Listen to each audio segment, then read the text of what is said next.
Hi guys, it's Judy Meredith, licensed professional counselor and life coach.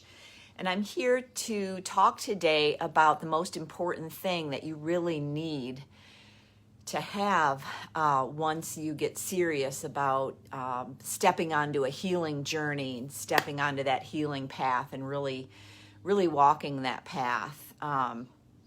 If you're in a narcissistically abusive relationship, or you're living in close contact with people who are not healthy and creating lots of drama and creating lots of unhealthiness that you are affected by deeply, then what you are dealing with, your part of that issue, is you are dealing with a lack of self-love. Your self-love is not where it should be.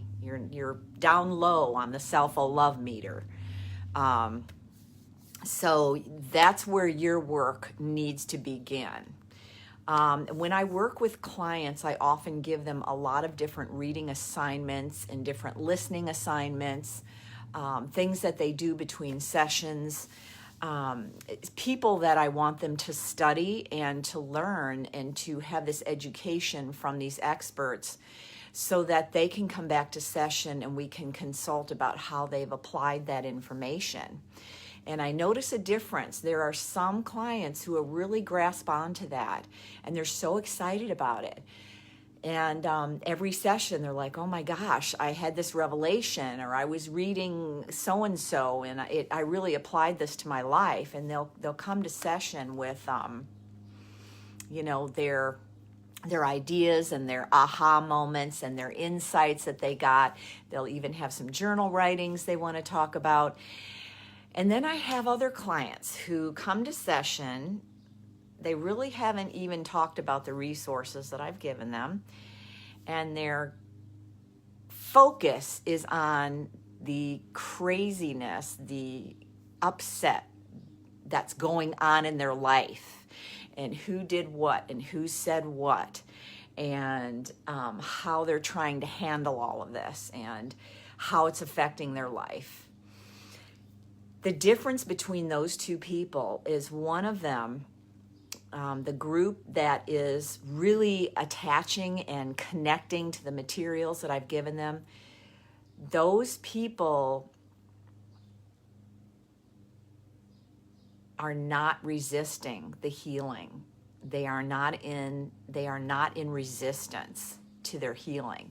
The people who are still focused on the moment and the nutty stuff that's going on and what the narcissist did and said, or even maybe there's some denial about the narcissist and some of his abusive behaviors, but those people are still very mired in their illness, and having a self-love deficit is definitely an illness, and it's probably the worst illness that we can have, bar none, because it is the cause of every possible problem, including health problems.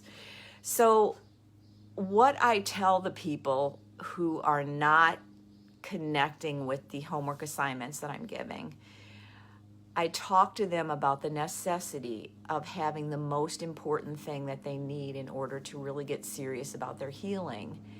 And that is a calm and peaceful environment.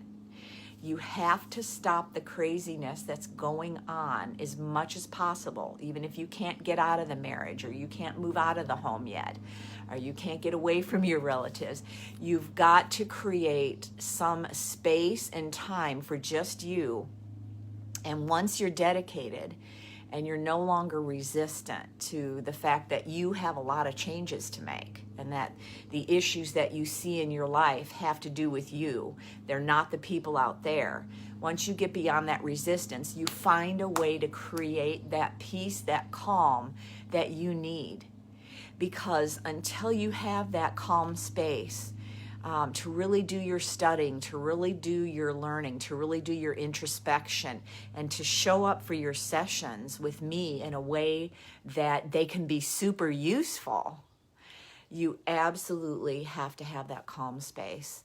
So that's my message for today. And I just want you to look for ways to find the calm space and to create some sanity in your life.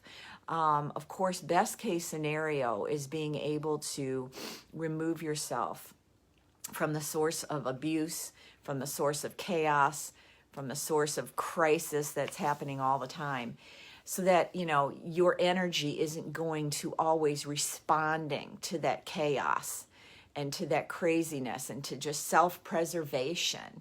You need to get beyond that, so then you can start the process and the journey of learning how to love yourself.